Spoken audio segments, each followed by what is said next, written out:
गोष्ट चिंकी आणि जादूचा आंबा.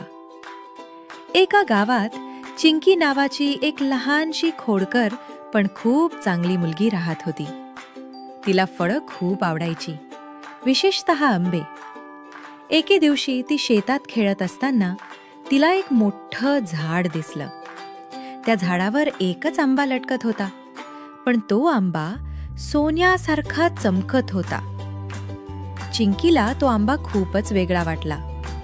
ती झाडाजवळ गेली आणि जसं ती आंबा तोडायला गेली तसं आंब्याने बोलायला सुरुवात केली. थांब, मी एक जादूचा आंबा आहे. आंबा म्हणाला, जर तू चांगलं काम केलंस तर मी तुला एक इच्छा पूर्ण करून देईन. चिंकी थोडी घाबरली, पण मग तिने विचार केला, मग मी काहीतरी चांगलं करायलाच पाहिजे. त्याच दिवशी तिला वाटेत एक आजी दिसली, ज्यांची झोळी पडली होती. चिंकी धावत गेली, झोळी उचलली आणि आजींना दिली.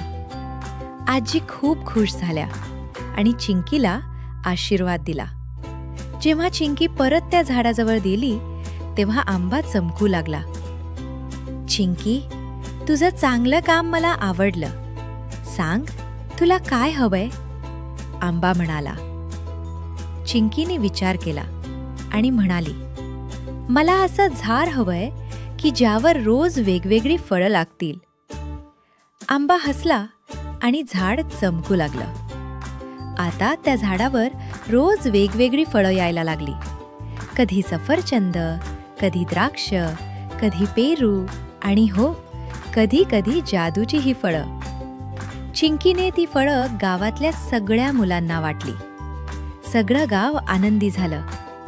शिकवण: चांगलं काम केल्यावर नक्कीच त्याचं फळ मिळतं, कधी ना कधी, कुठे ना कुठे. मुलांनो, गोष्ट आवडली का?